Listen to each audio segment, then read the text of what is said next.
Hiya, welcome to Geeky Girls Knit and Cross Stitch. I'm Cece, also known as Java Pearl. Today is Monday, the 11th of May, 2020. Almost at 2019. We're 5 months into the year. Goodness gracious. And this is Stitch With Me, episode 5. There's a calendar on the wall over here. That's why I'm looking that direction. I'd like to say a big welcome back. Love you guys, to all of our returning viewers, and a big hi to any new viewers. Thanks for joining us. I hope you enjoy the show. So if you're new here, on Mondays, I've started doing a cross stitch with me, and I'll show you what I'm working on in just, well, you can see what I'm working on, but I'll show you the pattern that I'm working on in just a second. And then on Thursdays, my daughter Dammy, who is a college student currently back home because of the pandemic, and I record a regular episode that goes live on Fridays that has both cross stitch and knitting content and lots of other stuff because we're geeky girls, and so that's what we do. So I am currently working on a pattern out of this Pusheen cross stitch kit, and I have finished the first two patterns, which were this one and, oops, that's the one I'm working on right now, this one. And I am currently working on this one. And it's on 14 count Aida. And it's using the colors that came with the kit. So there's 4 colors that came with the kit. I should have looked at my pattern to see where I was before I started recording. Okay, right there. So, and I'm working on this project only while I'm doing Stitch With Me's, because it's a fairly easy pattern to follow, and that way I can work on it. Actually, y'all can't see the pattern, so I'm moving it over here closer. It's one of those things where you're like, okay, 2 cameras, what do I do? So I was going to actually talk about a couple of things that somebody asked me about after my last Stitch With Me, and I responded to her, but I thought I would answer them here too. I stitch in hand exclusively, other than for my full coverage piece, the Edinburgh Castle piece that I'm doing, and I have that in I think it's an 11 by 11 Q-snap. Just because it is huge. It's like 3 feet by 2 feet or something crazy like that. And I stitch using the sewing method, again, other than for the full coverage piece. And then she was asking about, so when I'm stitching using the sewing method, I put my needle in between the 2 strands before I go down into the hole. And I actually learned that from another FlossTuber, and I can't remember which one it was because I watched quite a few. That was in the wrong hole, Cece. That's what I get for talking and not paying attention. But hello, that's what you're here for. Stitch with me. It is supposed to help the flosses lay flatter. So that is why I do that. And I also she didn't ask me about this, but I stitch using 1 strand of thread folded over, except for fancy floss, where it makes a difference if the strand is folded in half, if it makes a difference in how it will make the color.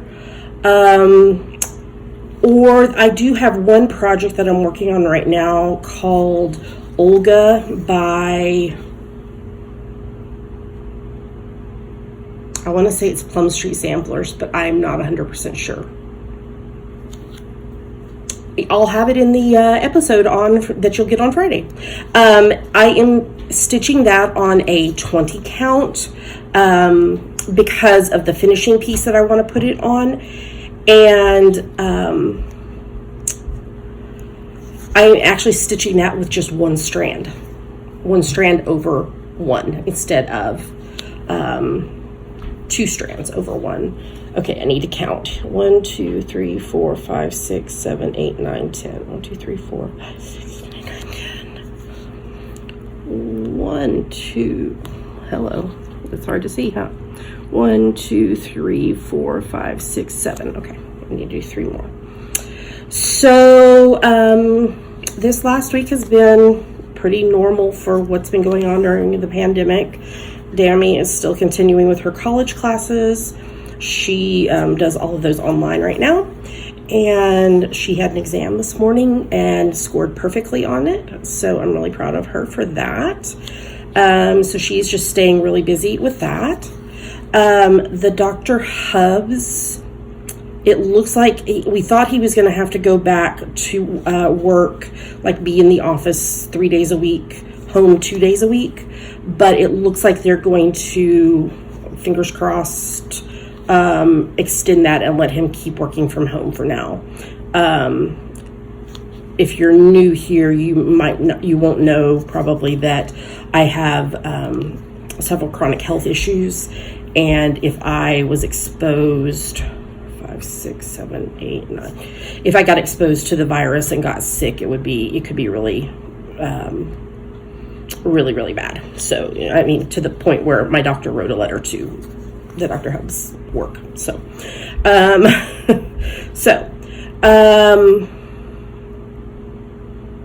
yeah.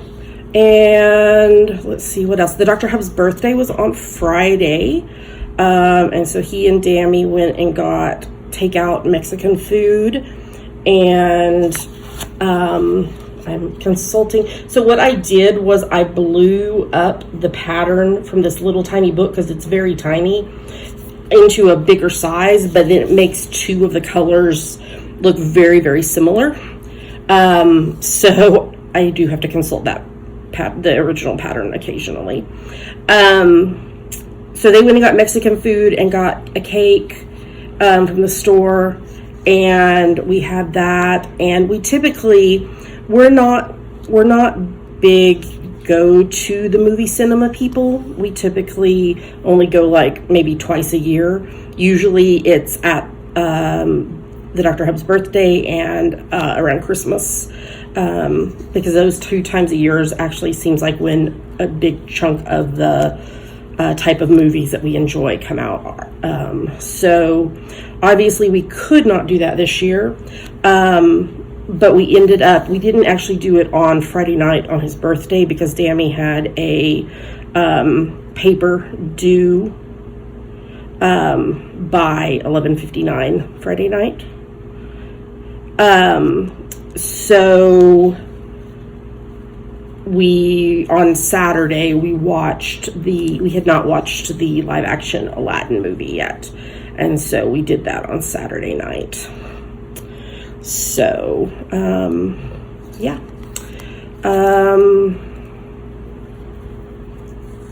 Trying to think what else for me. Life is pretty much the same as it has been. We're getting to be a little busier at my part-time job. So I work for a mill that processes fiber, alpaca, llama, sheep, occasionally Angora. That's most of what we process. Most of it is alpaca or wool. And my boss, the mill is actually on her property, so she is still able to work. And I do her administrative stuff from my house always. I mean, I do go out to the mill when we're not having a pandemic, usually maybe around once a month, because I do her social media as well. And so I usually go out and shoot some photos and video or whatever, and that gives us a chance to be able to talk in person about if there's anything upcoming we need to deal with. But it's that time of year when shearing is happening, and so we're picking up a lot. Like we're a lot busier than we have been through the rest of this pandemic. So I've been extremely busy during my work shifts with scheduling people, and because we have a drop off where people can drop off, where they can ship their fiber in. So scheduling people to have their stuff processed and doing invoices and social media. And so anyway, it's just been really busy. So I've been really busy doing that. So, okay. So we are going to do, I think, 3 more questions out of this book that I have called 300 Writing Prompts. And I've hashtagged this hashtag CC Stitch With Me prompts. And I am just answering like 2 or 3 every time we meet, or 4, or just depends on like what the questions are. So there's actually were 3 really good questions, like all on the same page spread. So the first question is, what color do you feel like today? And I imagine y'all are thinking, oh, Cece always feels pink, but that's not true.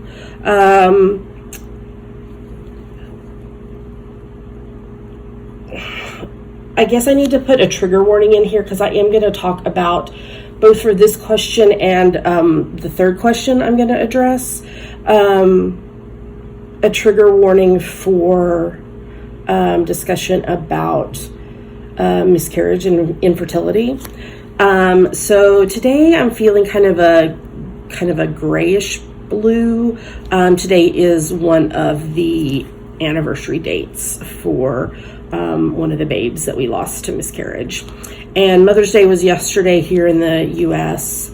And Mother's Day is just always really hard for me, because we have anniversary dates around Mother's Day, and there's just been some really difficult things happen surrounding celebrating Mother's Day, not by the Dr. Hubs or Dammy, but and not really super recently, but there has been some difficulties. So Mother's Day is a hard day for me. So we don't tend to really celebrate. I mean, we call our moms, and I text with my sister and such, but we don't really celebrate Mother's Day. So so I'm feeling kind of a grayish blue today, just because of the date and remembering things. So yeah. Okay, the second question is, if you were to teach as a career, what would you teach? So if you've been around for a while, looks like I have a knot, maybe not. Okay, maybe not. I'm so punny. If you've been around for a while, you probably know that I homeschooled Dammy for all but 2.5 years of her education. And those 2.5 years were my final semester of grad school, and my 2 years that I worked as a hospital chaplain before I got sick. Well, and I mean, I had to stop because I got sick.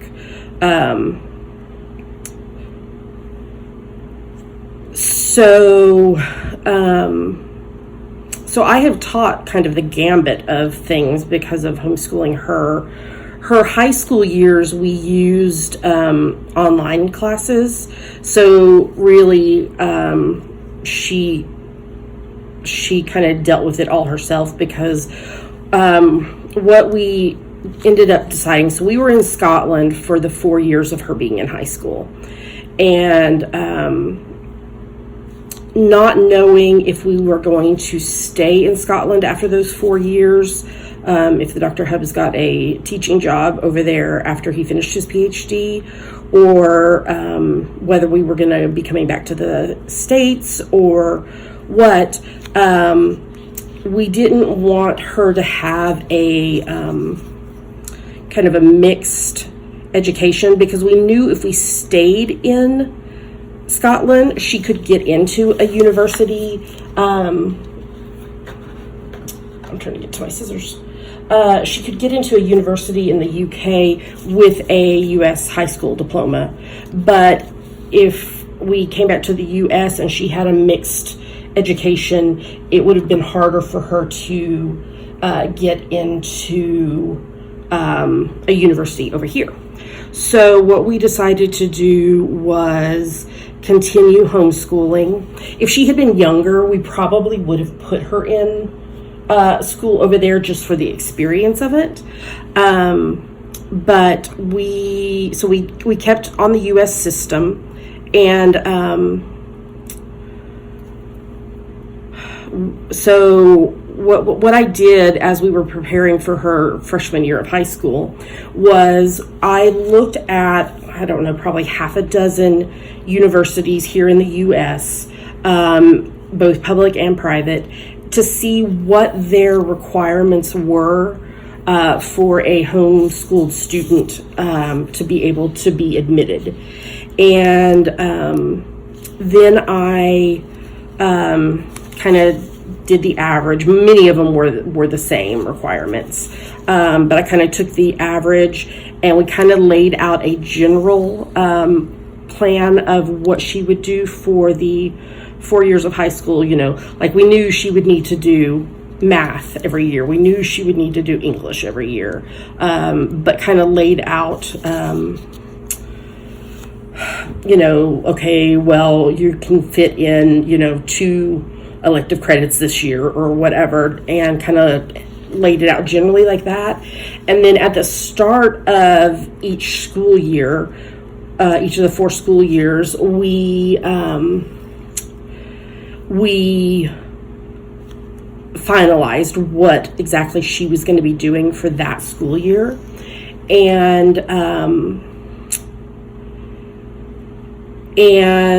then what I did was I gave her the, you know, the information and was like, okay, you need to complete, you know, half of this class by the end of your first semester, or if it was only a 1 semester class, you know, you need to complete all of this by the end of this semester. And said, you know, I'm here to help if you need me, but I'm going to leave it up to you. So if you want to do math every day for all day for, you know, for all of your school time for X amount of time and get that class done and then start on the next class, that's fine. Or if you want to do, you know, a little bit of everything every day, or, you know, however she wanted to lay it out, as long as she finished, I told her I didn't care. So she was able to, you know, be completely hands-on with planning, which I think has helped her a lot with college, because she is able to look at an assignment and go, okay, well, this is due here, so I need to do this, you know, I need to be at this point by, you know, the end of week whatever, and at this point by the end of week whatever, and, you know, just helped her be able to organize a little better. And I was, you know, I was available to, and, you know, of course I graded everything as needed and was available to help if she needed, but otherwise I let her, you know, take it all on and do what she needed to do. So her last 4 years of homeschooling, I didn't really teach, but up to that point, other than for the 2.5 years that I talked about, I taught her everything. So, and now she'll be 21 this year and is finishing up her sophomore year of college. Well, technically, because she's taken enough credit, she's technically a junior already this quarter. But she's finishing up her second year of college. So, okay, so the question was, if I were to teach as a career, what would I teach? And so I told you all of that, just kind of explained it, that I've taught, but not in a traditional classroom setting. But I feel like at this point, if I were to teach anything, it would be knitting related. In fact, I taught over the weekend, I taught some cross stitchers how to knit socks. Well, how to cast on for toe-up socks and how to do the increases for toe-up socks. And then they are working on getting all of that done, and then we'll meet again over Zoom when they are ready to do the heel, so that I can teach them the next step. And they all knew how to knit already, so I wasn't teaching them how to knit specifically, but teaching them a technique. And if it happens, we're still unsure at this point because of obviously the pandemic, but I'm scheduled to go to a fiber show in Idaho in July with my work with the fiber mill, but I'm going to be teaching a class there on how to do continental knitting, which is a style of knitting. But again, everybody in that class will know how to knit already. So I'm not teaching them how to knit per se, but how to do a different style of knitting than the one they're currently doing. So, yeah, but that's probably what I would teach, would be something knitting related, just because of the expertise that I've gotten there, and with all the pattern designing I've done and such, to do that way. Okay, wait a minute here. That's not right. That needs to go there. So yeah.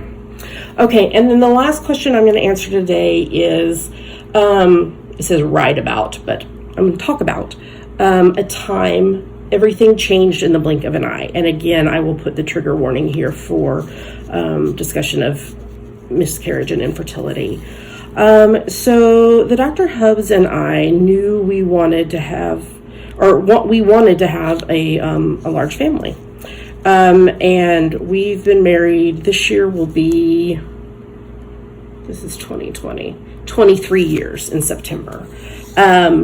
So we started trying to get pregnant fairly soon after we got married, and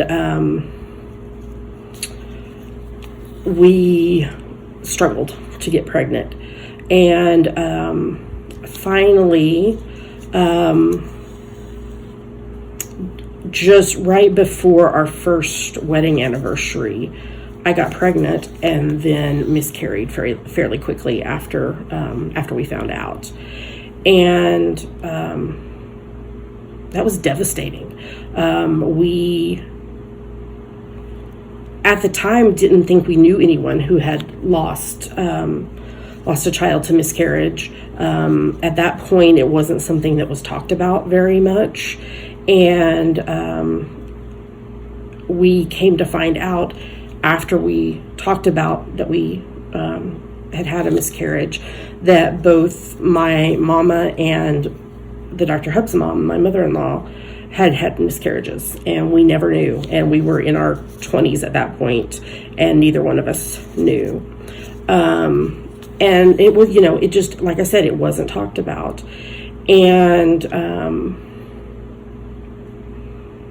it was and continues to be something that that is difficult for us to talk about, or difficult to deal with. We talk about it. We're very open and talk about it, but it's still very difficult to deal with. So after we lost our first baby to miscarriage, I got pregnant again about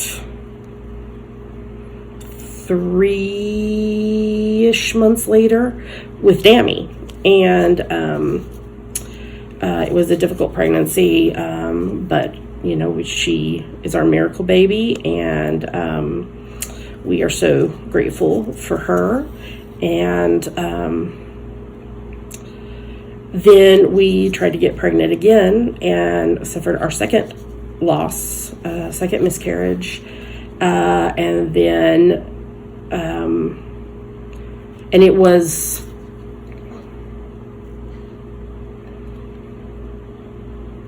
somewhere between 1.5 years and 2 years after Dammy was born when we were able to finally get pregnant again, and then lost that baby, and then another 3 years before we got pregnant again and lost that baby.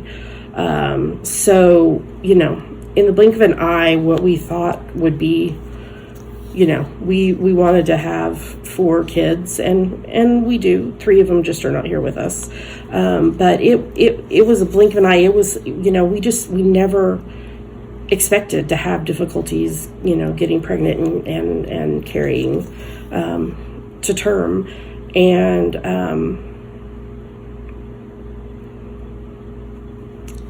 anniversary dates are still hard, which is, like I said, the reason that I'm kind of feeling grayish blue today, because of that.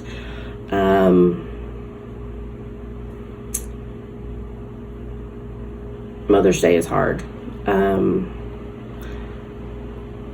But our first baby, and we named all of our babies, and like I said, we've been open about talking about our losses, and Dammy knows, and she knew from a young age that she had brothers and sisters in heaven. And but today, Jordan, our first baby that we lost, would be turning 21. So yeah.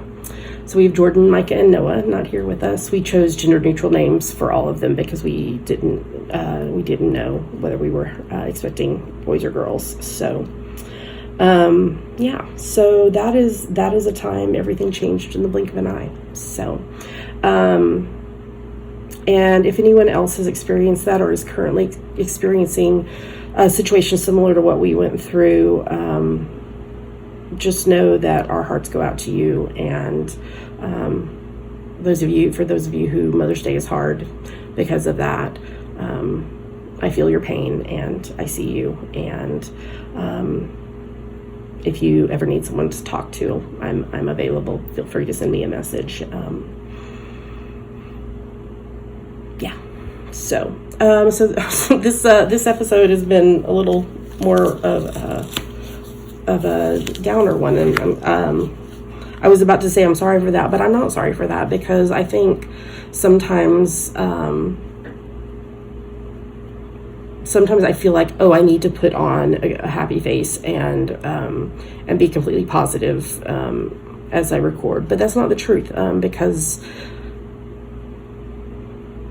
we're sharing our lives with you, and our lives are not always happy and joyous and positive. So thank you for letting me share where I am today. And yeah, so I'm going to stop stitching there because I need to cut the floss and move on to the next thing that I will do, is using those colors to do this color to do the eyes and the nose and the outline, the paws and the outline in the center of the donut. So I will stop right there for now. And thank you so much for watching and for being here with me today. And there are links to everywhere we are online on our website, geekygirlsknit.com. And until Thursday for me, but Friday for y'all, I hope you have a great week, and I hope that you stay safe and healthy, and that if you're having a tough time, that you can find somebody to reach out to who can walk with you through what we're going through. So and again, if you want to reach out to me, I'm happy to be there and listen. So have a great rest of your week, and happy crafting, and we'll talk to you again soon.